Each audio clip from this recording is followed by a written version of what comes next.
Fearless Sadrian, aka That's Finished Gamer. Today I'm going to bring you guys some Call of Duty Black Ops 3 gameplay. So I uploaded this video yesterday and I tried to get the commentary, but it was impossible and I didn't have enough time, so I ended up just uploading raw footage without any commentary, and the sound was pretty low because I turned my Elgato settings, sound settings down so that you could hear my voice, because I was meant to do a live commentary, but it did not work. So just bringing you the raw footage so that you can see how I played this game. So I'm not that good at Black Ops 3 because it plays different from Battlefield games, which I'm used to playing, and it's really hard for me to get like into a game and do pretty well, because I've had my good games and I'm very inconsistent. Okay, let's just leave it at that. Sometimes I got positive by a few kills, and I'm happy with that, to be honest, because I'm not, as you can see, I'm kind of a bit of a I'm not used to playing Call of Duty.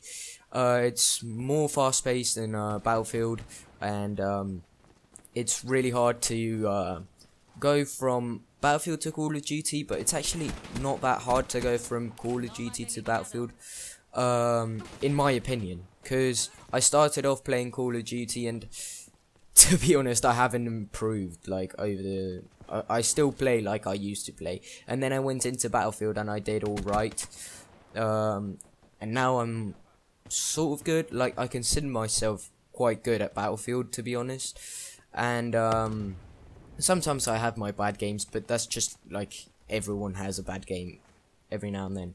But in Call of Duty, I'm just very inconsistent. I just can't get good gameplays, and very often I sometimes just get killed a lot and I can't do anything about it, and then sometimes I go on a bit of a kill streak, which is probably like 5 or 6 kills, but I'm happy with that, to be honest, because considering that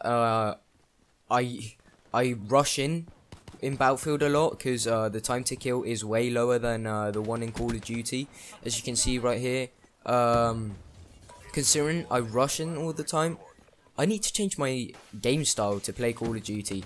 And also another limiting factor for me is that Call of Duty, I've got it on the Xbox, and it's been quite long since I last played it on the Xbox, so I'm still getting used to the joysticks and stuff like that, because on the PC, I find it much easier than console. To be honest, I find PC much easier than console, because you can move your mouse quicker or slower, whether you want a fast or slow turn, and if you move it more distance quicker, you will just turn faster, and it all depends on your sensitivity with the joysticks. And if you play on a low sensitivity, you'll have good accuracy at long range, but then you'll have trouble getting quick kills behind your back, and quite the opposite, in fact. If you play with a high sensitivity, if you get used to it, you can get really good, but if you don't play very often, you're gonna have a hard time getting used to a good sensitivity, if you know what I mean.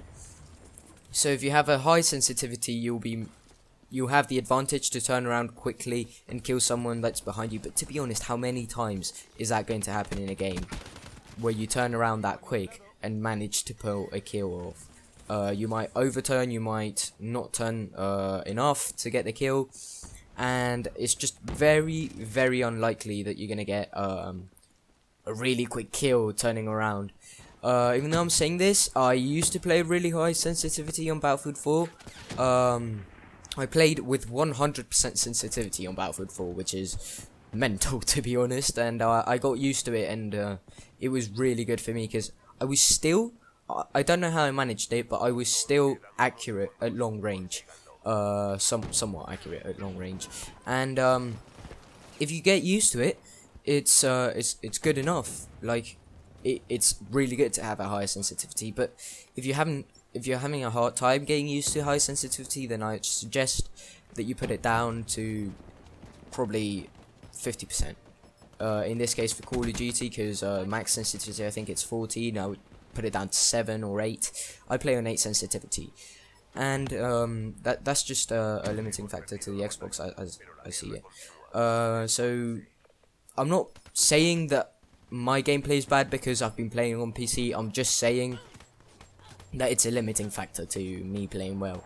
Even though if I'd stayed on Xbox, for example, like if I'd played Xbox without playing the PC, if I had never gone from Xbox to PC, I probably would have done the same, to be honest, because it's about my style of gameplay and not my accuracy and stuff like that, which also is involved in having a good gameplay, your accuracy, but it's not as involved as your style and positioning and stuff like that.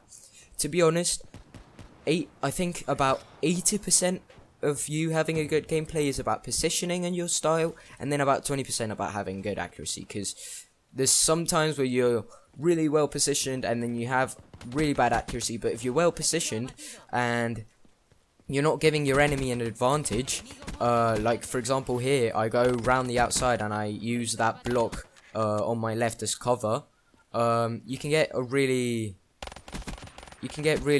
an advantage.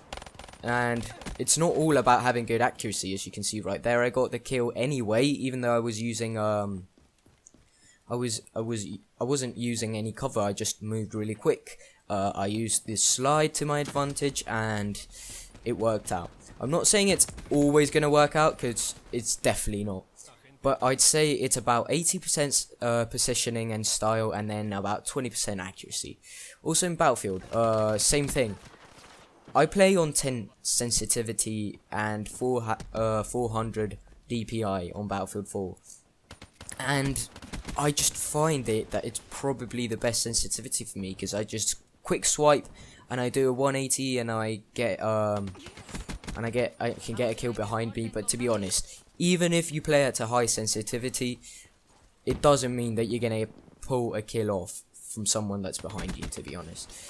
So another thing I was saying is in Battlefield, I rush things because I have the upper hand. I know the maps, and here I sort of know the maps, but I don't know the tricks. There's a lot of pros and just casual gamers, actually. Well, not casual. They take it a bit more serious, but they're not as serious as the pros that have really good thrusting ability. So for example, there's people that go the wall run outside of the wall. That's just to my left right now, and it's that is also like an advantage for you. If you know how to move around the maps, then you've basically done it pretty well.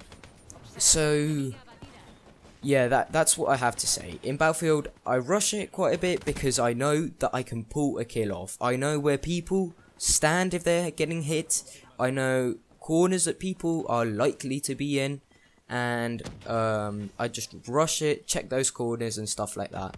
I know the tips for Battlefield, and I'm just better of a player in Battlefield than Call of Duty, to be honest, as you can see in the gameplay right here. So I hope you guys enjoyed the gameplay. This was kind of a good video for me, actually, because I'm just trying to get better, okay? I was playing with a friend and I tried to get the commentary and it didn't work, so I'm gonna have to do something about that. But never mind that. I think we lost this game and it was pretty bad, to be honest. But I didn't do that bad because I think I went positive, and like I said, I think I said it at the beginning, I'm happy in Call of Duty with going positive. Like, if I do 22 and 21, if I have a game like that, I'm happy with myself because I didn't go negative. I just want to improve, like, over the course of some time. I don't want to, like, instantly get awesome at the game. I just want to gradually get better, because that's something good. So anyway, guys, if you enjoyed the video, please give it a like, comment your opinion on Call of Duty and Battlefield and anything that I've said now. Do you think you're better at Battlefield? Do you think you're better at COD? And follow me on Twitter for any kinds of updates. I've just made my Twitter, it will be linked in the description below. And follow me on Twitch, because tomorrow I'm going to be live streaming at around 4 or 5, probably around that time I'll try to live stream, and immediately after that, probably like 6 or 7, I'll live stream on YouTube, so stay tuned for that, and I will see you guys in the next one. Bye.